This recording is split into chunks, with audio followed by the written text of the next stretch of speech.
You've seen the headlines? Immigration is at the center of global debate, especially after recent events in America.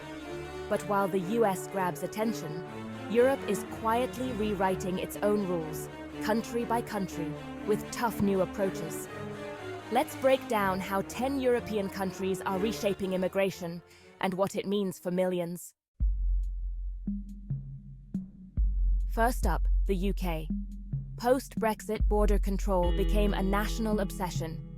The government's headline policy: sending asylum seekers arriving by small boats to Rwanda for processing. The goal: deter dangerous crossings and disrupt traffickers. But in reality, legal challenges and public backlash have kept flights grounded, with only a handful of people actually sent.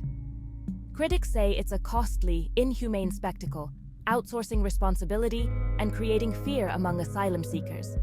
The UK's message is clear: don't come here. But the human cost is high, and the results are minimal.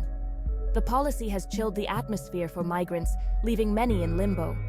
Charities and lawyers are fighting deportations case by case, arguing the UK is dodging its moral duties. The UK's gamble is less about real solutions, more about political posturing at a steep price. The old rules of asylum are being rewritten, and the world is watching. Is this deterrence or just displacement? The debate is far from over. France, the land of liberty, is tightening its borders. A new law makes it harder for immigrants to bring families, delays benefits, and speeds up deportations. Annual immigration quotas mark a shift from rights-based to numbers-based policy. Crackdowns on undocumented immigrants mean even those raised in France can face expulsion. Anxiety is rising in immigrant communities, with many fearing sudden removal. Critics say these laws undermine integration and push people into the shadows. France is torn between its ideals and political pressure to get tough. The new law signals a move away from universal welcome, testing the nation's identity. The principles of liberty and equality are under strain. Germany once opened its doors to over 1 million refugees. Now, the mood has shifted. Increased border controls and faster asylum processes mean more rejections and deportations. New laws expand detention and make removals easier, often with little warning. Political pressure from the far right has pushed mainstream parties to toughen up. The focus has moved from integration to control. Refugees who've built lives in Germany now face growing uncertainty. Critics warn that efficiency is coming at the cost of human dignity.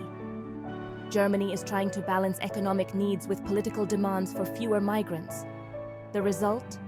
A stricter, faster, and more intimidating system. The promise of "we can do this" feels distant. The debate over migration is far from settled. Italy, on the front line of Mediterranean migration, is closing its ports and cracking down. The government blocks NGO rescue ships, forcing them to distant ports and making rescues harder. Standoffs at sea have left rescued migrants waiting for days, sparking outrage.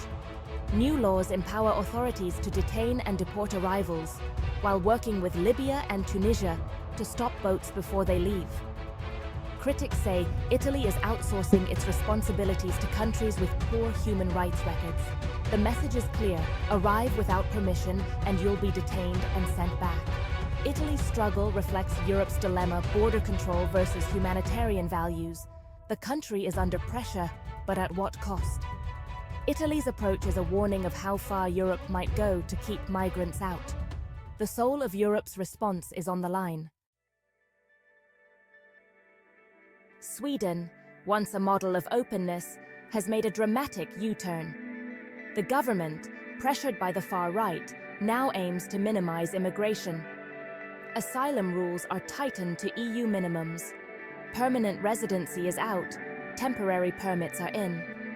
Family reunification is harder and deportations are up. Even public sector workers may be required to report undocumented immigrants, a move sparking fierce backlash. Sweden's identity crisis is deep, from humanitarian beacon to one of Europe's most restrictive. The government claims the old system was unsustainable, but many see this as a betrayal of core values. Sweden's shift shows that even the most liberal nations aren't immune to anti-immigration tides. The debate is now about security, not solidarity. For many, the Swedish dream is fading. The party's over and the doors are closing. What comes next is uncertain. Denmark's goal is stark zero asylum seekers. Policies include asset seizures, revoking Syrian refugee permits, and slashing benefits. The government wants to make Denmark so unwelcoming that no one tries to come.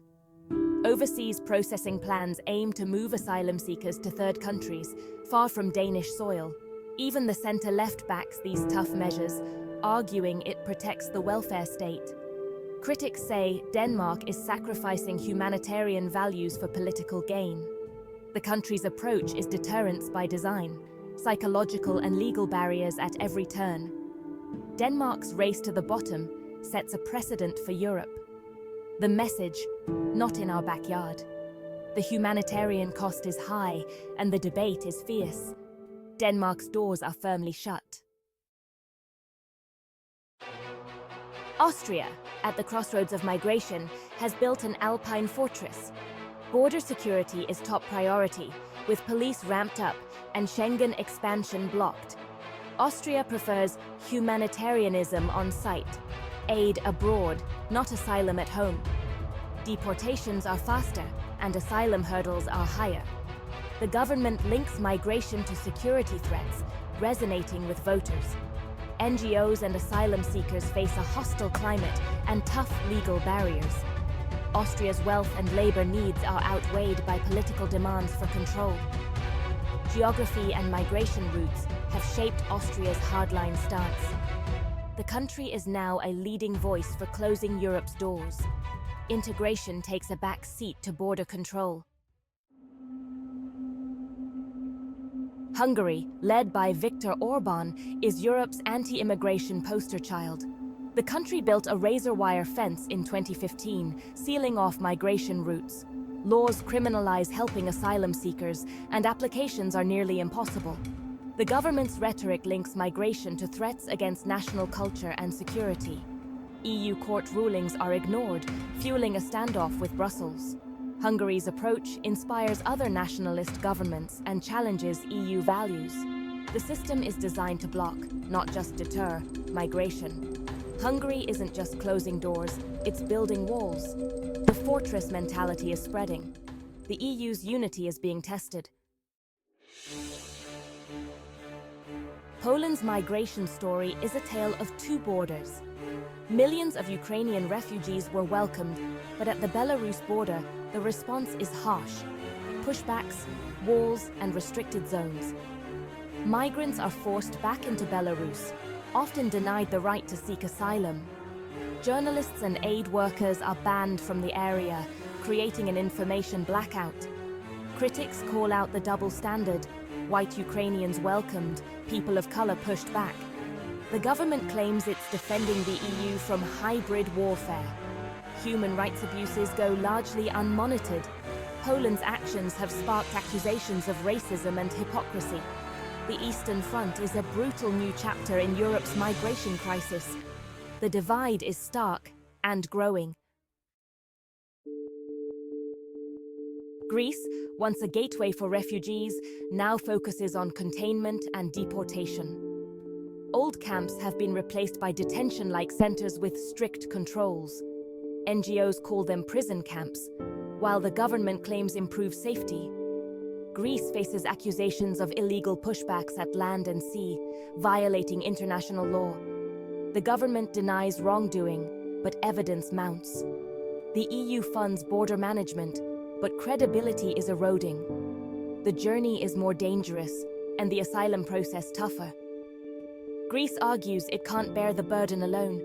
Islands once known for tourism are now outposts of Fortress Europe. The pressure is immense, and the future uncertain. Across Europe, borders are hardening and deportations are rising. Each country's approach is different, but the trend is clear: security over solidarity. The debate is about identity, values, and the future of Europe. Will Fortress Europe become the norm? Or will compassion make a comeback? The answer will shape the continent for years. What do you think? Necessary security or a dangerous turn away from humanitarian principles? Let us know below and join the conversation. Thanks for watching.